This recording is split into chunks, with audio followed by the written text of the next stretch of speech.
ఆదిలాబాద్ జిల్లా వార్తల్లోకి వస్తే జిల్లాలో బీఆర్ఎస్ నేతలు కార్యకర్తల అరెస్టుల పర్వం కొనసాగింది.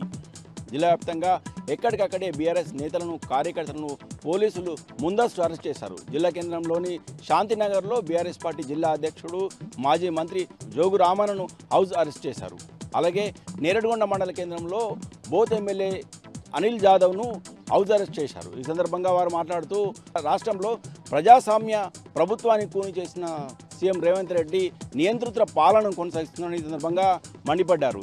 రాష్ట్రంలో ప్రతిపక్ష ఎమ్మెల్యేలపై దాడి చేయడం హేయమయ్య చర్య అని, అలాగే ప్రతిపక్ష నాయకులను ప్రజాప్రతినిధులను అరెస్ట్ చేయడము హీనమైన చర్యగా వారు అభివర్ణించారు. ప్రజలే కాంగ్రెస్ ప్రభుత్వానికి ఎదురు తిరిగి తగిన బుద్ధి చెప్తారని ఈ సందర్భంగా జోగురామన్న, ఎమ్మెల్యే జాదవ్ అనిల్ హెచ్చరించారు. ఇక మిగతా వార్తల విషయానికి వస్తే జిల్లా కేంద్రంలోని సుందరయ్య భవన్లో సిపిఎం జాతీయ ప్రధాన కార్యదర్శి సీతారాం ఏచూరి సంతాప సభ నిర్వహించారు.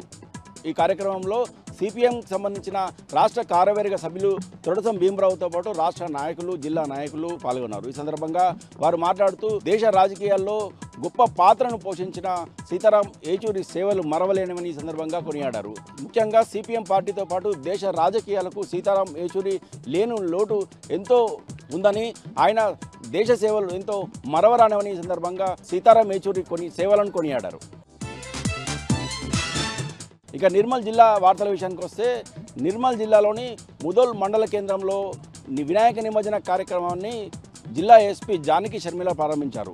ఎలాంటి అవాంఛనీయ సంఘటనలు జరగకుండా అందరూ కూడా తమ బాధ్యతగా శాంతియుతంగా ఈ కార్యక్రమంలో పాల్గొనాలని, ఎలాంటి అవాంఛనీయ సంఘటనలు జరిగితే వెంబటనే పోలీసులకు సమాచారం అందించాలని ఈ సందర్భంగా ప్రజలకు పిలుపునిచ్చారు.